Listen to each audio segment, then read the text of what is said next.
Bapa kami yang di surga, kami bersyukur jika pada saat ini kami boleh berkumpul untuk berdoa dan kami mau merenungkan firman-Mu. Kiranya Engkau yang memampukan kami untuk boleh mengerti apa yang Engkau ajarkan kepada kami dan kami boleh menerapkannya. Dalam nama Tuhan kami Yesus Kristus kami berdoa, amin. Bapak Ibu sekalian, hari ini kita akan melihat Yunus 1 dengan tema Allah yang besar. Nah, saya akan membacakan Yunus 1 tetapi tidak keseluruhannya ya, saya bacakan saja ayat 1 sampai 7. Datanglah firman Tuhan kepada Yunus bin Amittai demikian, bangunlah, pergilah ke Niniwe, kota yang besar itu, berserulah terhadap mereka, karena kejahatannya telah sampai kepadaku. Tetapi Yunus telah bersiap untuk melarikan diri ke Tarsis jauh dari hadapan Tuhan. Ia pergi ke Yafo dan mendapat di sana sebuah kapal yang akan berangkat ke Tarsis. Ia membayar biaya perjalanannya, lalu naik kapal itu untuk berlayar bersama-sama dengan mereka ke Tarsis, jauh dari hadapan Tuhan. Tetapi Tuhan menurunkan angin ribut ke laut, lalu terjadilah badai besar, sehingga kapal itu hampir-hampir terpukul hancur. Awak kapal menjadi takut, masing-masing berteriak-teriak kepada Allahnya, dan mereka membuang ke dalam laut segala muatan kapal itu untuk meringankannya. Tetapi Yunus telah turun ke dalam ruang kapal yang paling bawah dan berbaring di situ, lalu tertidur dengan nyenyak. Datanglah nahkoda mendapatkannya sambil berkata, bagaimana mungkin engkau tidur begitu nyenyak? Bangunlah, berserulah kepada Allahmu, barangkali Allah itu akan mengindahkan kita sehingga kita tidak binasa. Lalu berkatalah mereka satu sama lainnya, mari kita buang undi supaya kita mengetahui, karena siapa kita ditimpa oleh malapetaka ini. Mereka membuang undi dan Yunuslah yang kena undi. Nah, saudara-saudara, ketika kita melihat apa yang terjadi, ya, kita akan melihat keseluruhan kitab Yunus dan seperti saya katakan, tema kita adalah Allah yang besar. Pertama-tama saya mau melihat atau memberikan sedikit mengenai latar belakang Yunus. Yunus adalah seorang nabi yang merupakan kisah yang nyata ya, karena nama Yunus itu muncul di dalam 2 Raja-Raja 14 ayat 25. Bapak Ibu kalau melihat 2 Raja-Raja 14 itu adalah masa pemerintahan Yerobeam kedua dari kerajaan Israel. Karena itu dia melayani mungkin kira-kira tahun 793 atau di antara tahun 793 sampai 753. Itu adalah masa Yerobeam kedua. Sehingga diperkirakan kisah Yunus itu mungkin sekitar 780 sebelum Masehi. Nah, Bapak Ibu kadang-kadang ya kita berpikir bahwa Yunus di perut ikan itu adalah sebuah fiksi. Tapi kita harus melihat bahwa itu adalah sebuah kisah nyata. Kenapa? Karena Yunus di perut ikan merupakan bayang-bayang atau tipologi mengenai Yesus di perut bumi. Tuhan Yesus sendiri berkata bahwa sama seperti Yunus ada 3 hari 3 malam di perut ikan, demikianlah anak manusia akan berada 3 hari 3 malam di perut bumi. Ya, sehingga kita harus melihat bahwa kisah Yunus adalah kisah nyata. Nah, kenapa saya memberikan tema Allah yang besar? Nah, itu adalah karena Bapak Ibu sekalian, kalau kita melihat next ya, kata besar muncul banyak kali dalam Yunus 1 ini. Dikatakan misalnya ayat 2, bangunlah pergilah ke Niniwe, kota yang besar itu. Kemudian kalau kita melihat ayat 4, tetapi Tuhan menurunkan angin ribut ke laut. Nah, sebenarnya di dalam bahasa aslinya angin besar ya, Tuhan menurunkan angin besar dan kemudian terjadilah badai besar. Bukan itu saja, 2 kali muncul baik di ayat 10 maupun ayat 16. Saya bacakan misalnya ayat 10. Orang-orang itu menjadi sangat takut lalu berkata kepadanya, apa yang telah kau perbuat? Nah, kata yang diterjemahkan sangat takut, Ibraninya adalah takut yang besar. Dan itu muncul lagi di dalam ayat 16, di mana awak-awak kapal itu memiliki takut yang besar. Dan di akhir ayat atau di akhir pasal 1 ayat 17 kita melihat, maka atas penentuan Tuhan datanglah seekor ikan besar yang menelan Yunus. Dengan begitu banyak kali kata besar muncul ya, Niniwe kota yang besar, angin besar, badai besar, rasa takut yang besar, dan kemudian ikan yang besar. Ini kira-kira mau menunjukkan apa? Nah, Bapak Ibu sekalian, ini menunjukkan bahwa Allah kita adalah Allah yang besar. Karena itu kenapa itu kemudian menjadi tema kita. Next, kita akan melihat apa yang bisa kita lihat ketika kita memiliki Allah yang besar. Pertama-tama, Allah yang besar adalah Allah yang meminta pertanggungjawaban setiap orang. Kita tahu bahwa Niniwe adalah ibu kota kerajaan Asyur yang merupakan adikuasa pada waktu itu. Jadi ini adalah mungkin bisa dikatakan sebagai salah satu kota terbesar di dunia pada waktu itu. Dan walaupun betul mungkin orang-orang Niniwe, Raja Asyur tidak berpikir bahwa mereka harus bertanggung jawab kepada Allah Israel, tetapi Allah Israel mengerti bahwa mereka, semua orang termasuk orang-orang Niniwe, harus bertanggung jawab kepada Dia.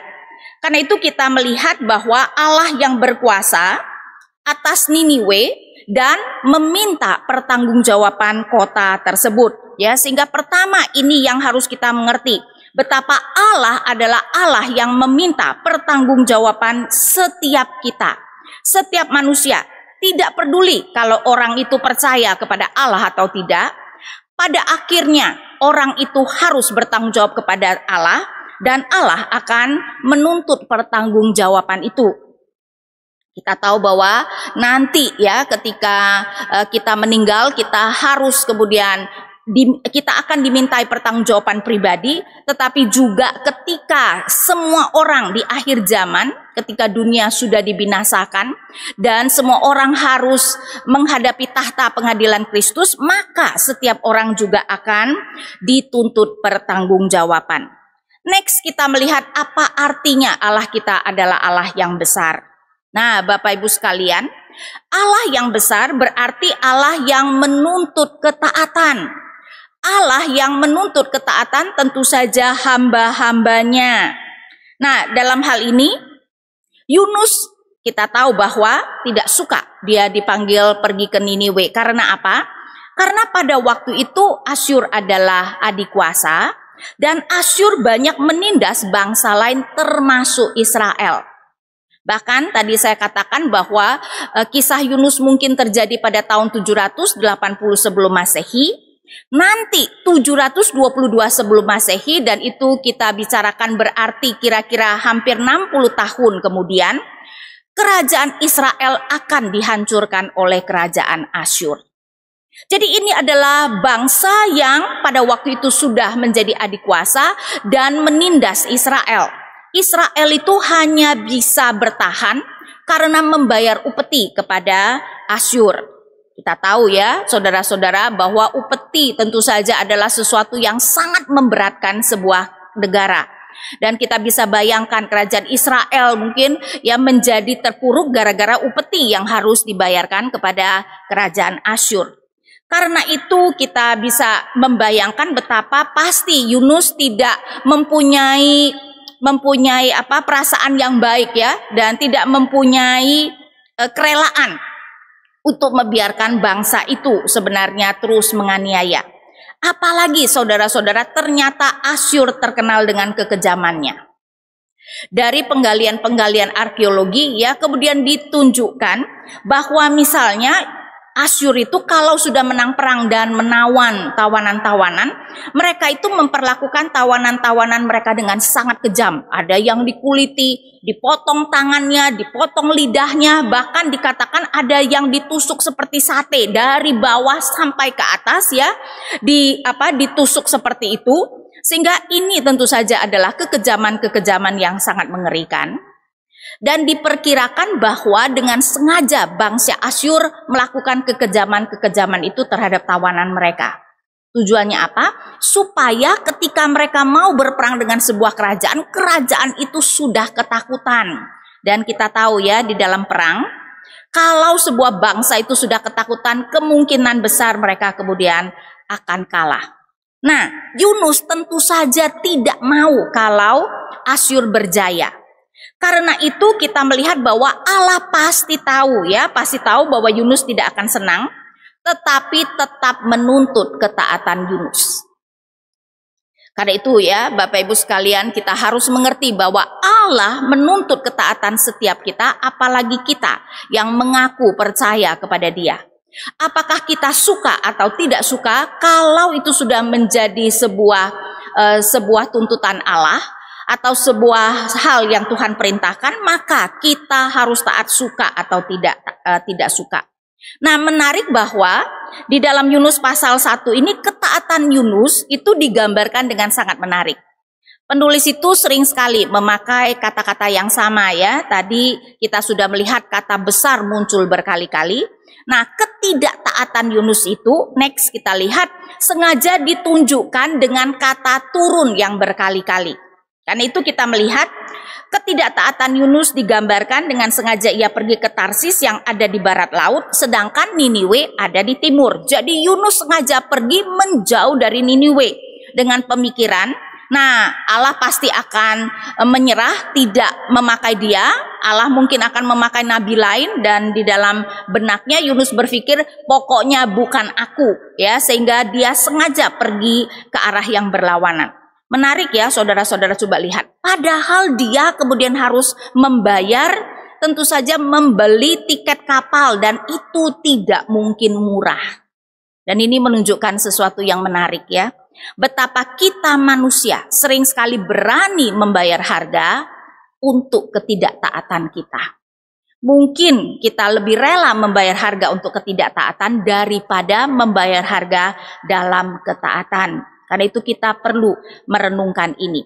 Nah, seperti yang saya katakan digambarkan ketidaktaatan Yunus adalah dengan kata turun. Jadi kata turun muncul 3 kali di dalam pasal 1 dan 1 kali di dalam pasal 2. Hanya memang LAI tidak selalu menunjukkannya. Kan itu saya tunjukkan Pertama-tama digambarkan di dalam ayat 2, ayat 3.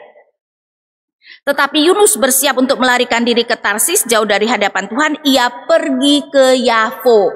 Nah, di dalam bahasa Ibraninya ia turun ke Yafo.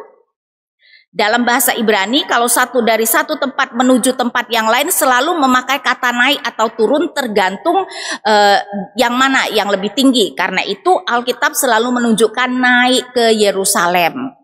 Dari Yerusalem turun ke Yeriko. Yafo adalah pelabuhan. Pelabuhan biasanya di daerah yang lebih rendah. Karena itu dikatakan Yunus turun ke Yafo.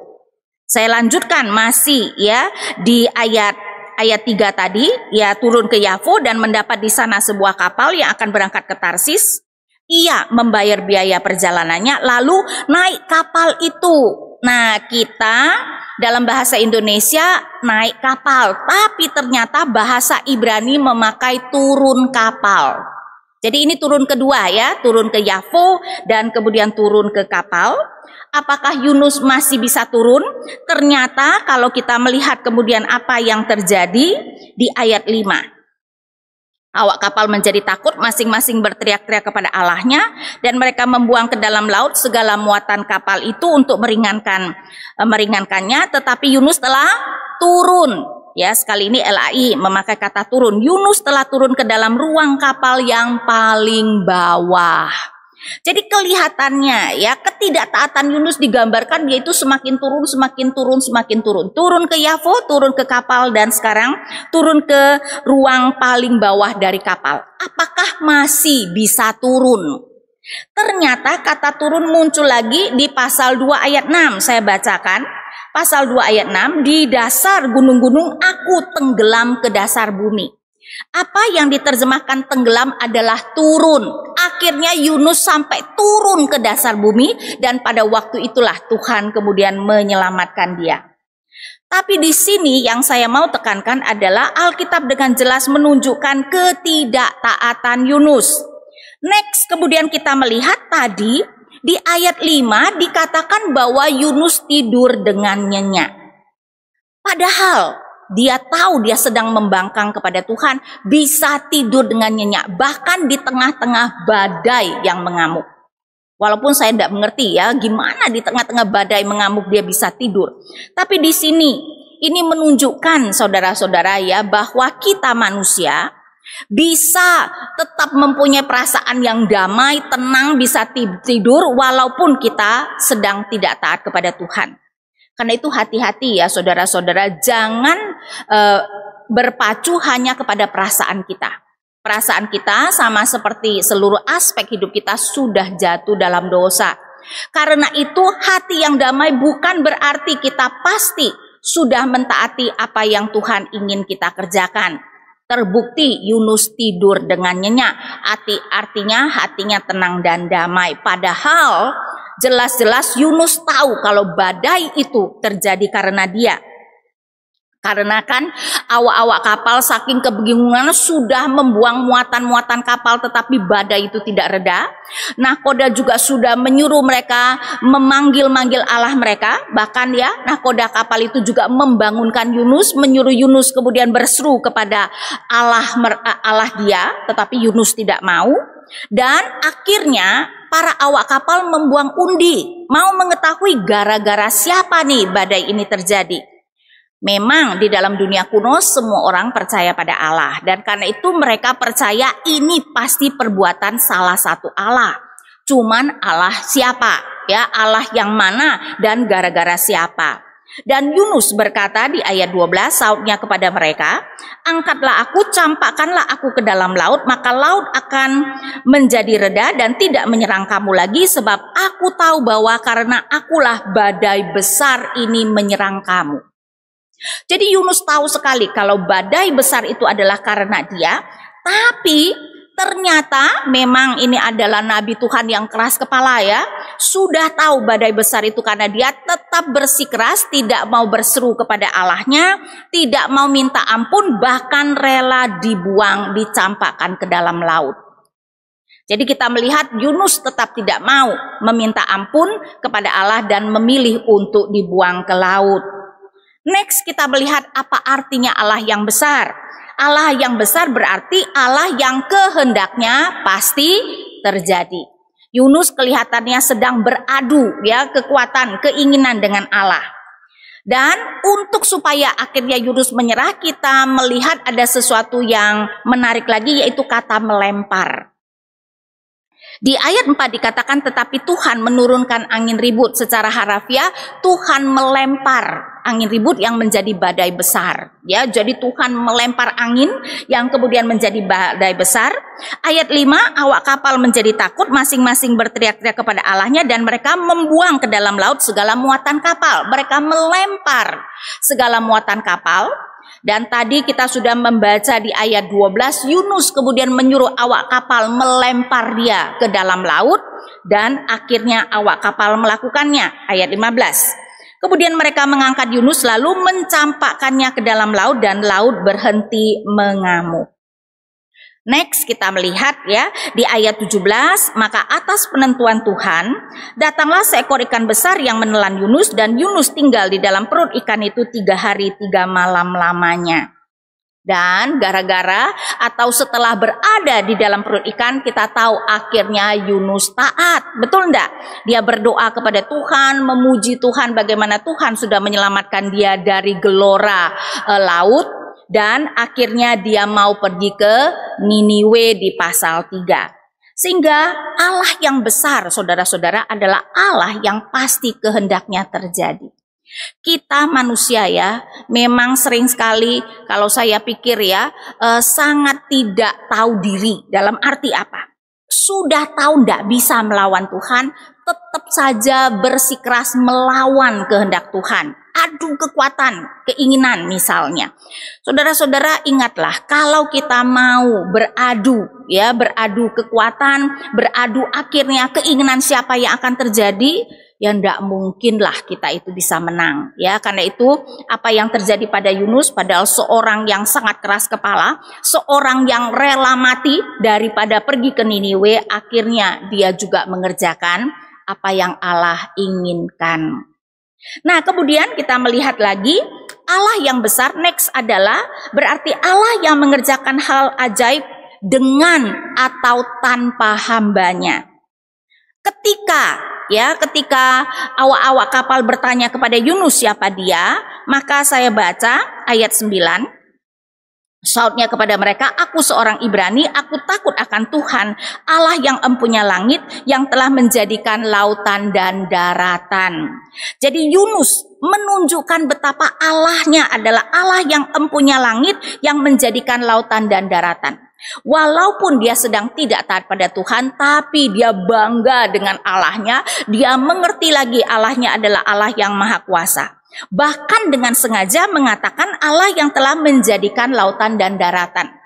Biasanya di dalam Alkitab menyebut Allah pencipta langit dan bumi. Bumi tidak didetilkan menjadi lautan dan daratan seperti yang dilakukan Yunus. Berarti Yunus dengan sengaja melakukan ini. Karena apa? Karena sekarang mereka berada di laut.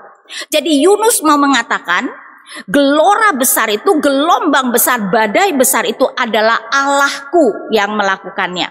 Tidak mengherankan awak-awak kapal kemudian percaya kepada Tuhan. Karena itu saya bacakan di ayat 14. Lalu berserulah mereka kepada Tuhan, katanya, ya Tuhan. Menarik ya, saudara-saudara, Tuhan semua huruf besar itu adalah terjemahan dari Yahweh. Jadi mereka kemudian memanggil Yahweh.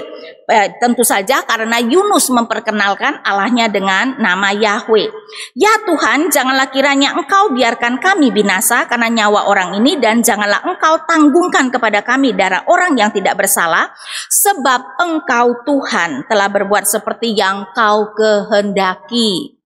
Lihat nggak betapa para awak kapal bisa mengerti bahwa Allah Israel, Allahnya Yunus adalah Allah Maha Kuasa yang akan melakukan apapun yang dikehendakinya.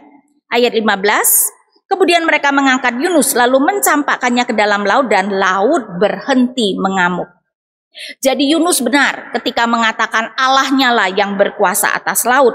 Ayat 16, orang-orang itu menjadi sangat takut ya, takut yang besar kepada Tuhan, lalu mempersembahkan korban sembelihan bagi Tuhan serta mengikrarkan nazar. Kelihatannya mereka benar-benar bertobat dan percaya kepada Allah Yahweh.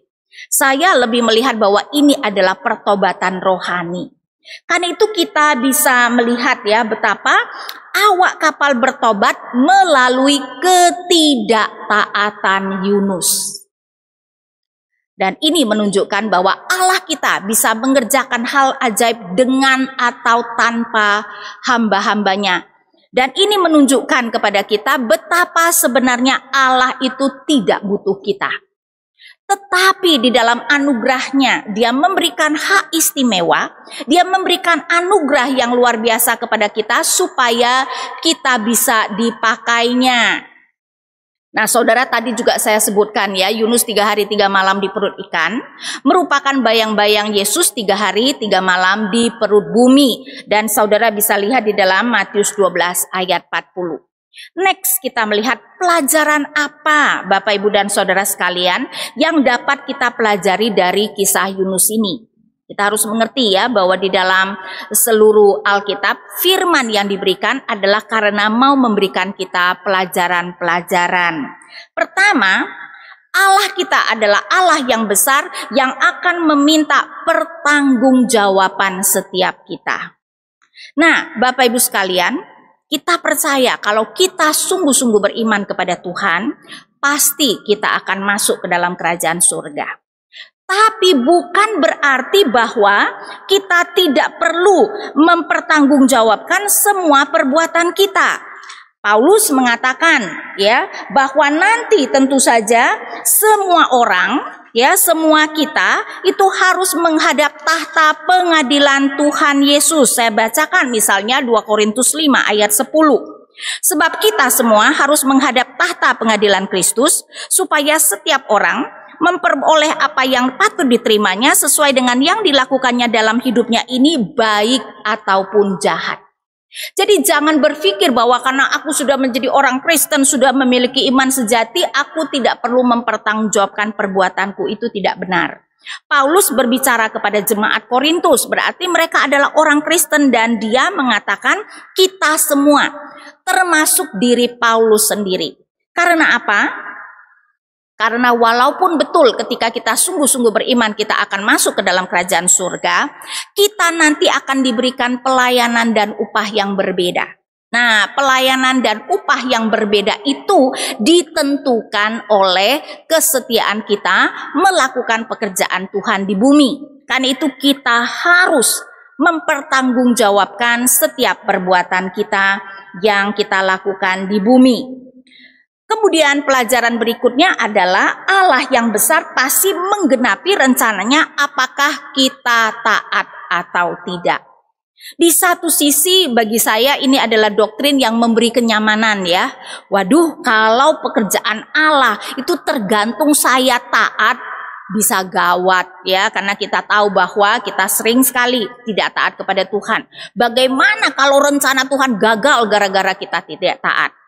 Tapi saudara-saudara ternyata kita bisa lega ya. Apapun yang terjadi ketika kita tidak taat pun rencana Allah pasti tergenapi. Yang rugi sebenarnya bukan Allah, tapi yang rugi adalah kita.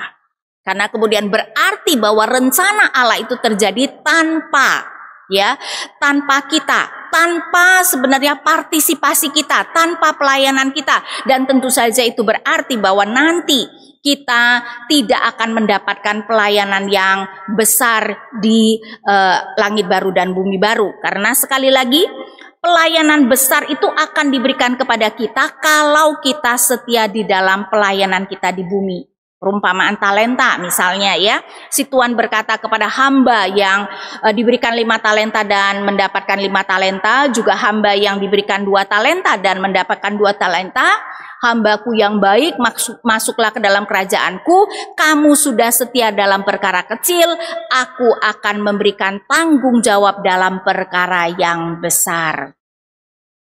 Jadi kita melihat bahwa ya Allah pasti menggenapi rencananya. Jadi yang rugi adalah kita kalau kita tidak mau taat. Dan berikutnya, karena itu kita harus melihat ketika Allah berkenan memakai kita, itu adalah anugerah.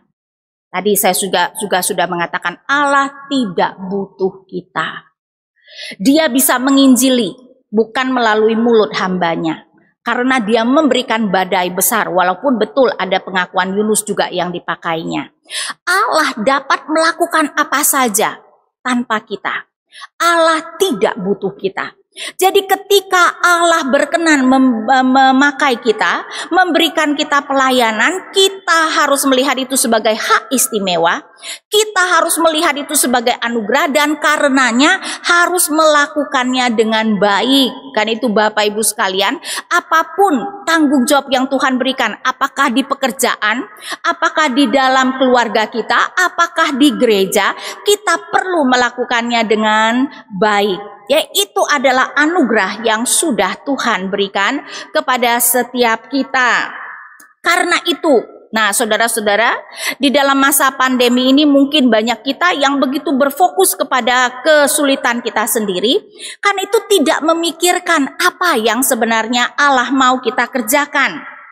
Padahal ini adalah masa di mana kita bisa menjadi berkat lebih daripada sebelum pandemi. Lebih banyak orang yang mungkin penghasilannya sudah turun. Lebih banyak orang yang sekarang hatinya ketar-ketir. Aduh, apakah nanti keluargaku ada yang kena COVID? Apakah aku akan kena COVID? Jadi, ketika kita mau dipakai Tuhan, kita bisa menjadi berkat yang lebih lagi. Di masa-masa kesulitan seperti inilah kesempatan untuk dipakai Tuhan menjadi lebih besar. Kan itu saudara-saudara, jangan hanya berfokus kepada kesulitan kita. Saya tahu bahwa pasti setiap kita ada kesulitannya, ya. Tetapi dalam hal ini kita perlu bergumul apa yang Allah mau kita lakukan. Pasti ada rencana Tuhan memberikan pandemi yang sekarang sudah hampir 1,5 tahun, ya. Dan di sini kita melihat bahwa pasti banyak hal yang sebenarnya yang Allah mau kita lakukan. Karena ingat, Allah kita adalah Allah yang akan menuntut pertanggungjawaban setiap kita. Karena itu marilah kita juga bergumul. Tuhan, apa yang Engkau mau aku lakukan di dalam masa-masa di mana begitu banyak orang berada di dalam kesulitan dan begitu banyak orang hidup di dalam kekhawatiran. Saudara-saudara, Allah kita adalah Allah yang besar.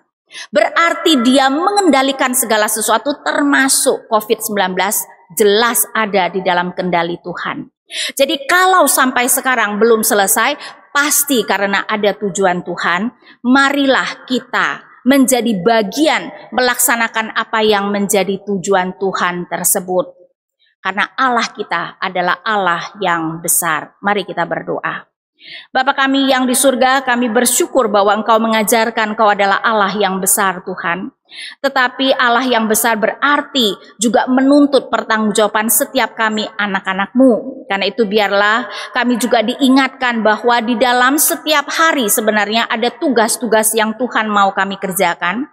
Dan di dalam masa pandemi ini pastinya ada tugas-tugas yang secara khusus juga Tuhan mau kami lakukan. Dan kiranya Tuhan memberikan kami hikmat untuk boleh mengerti dan melakukannya. Kami berdoa hanya di dalam nama Tuhan kami Yesus Kristus. Amin.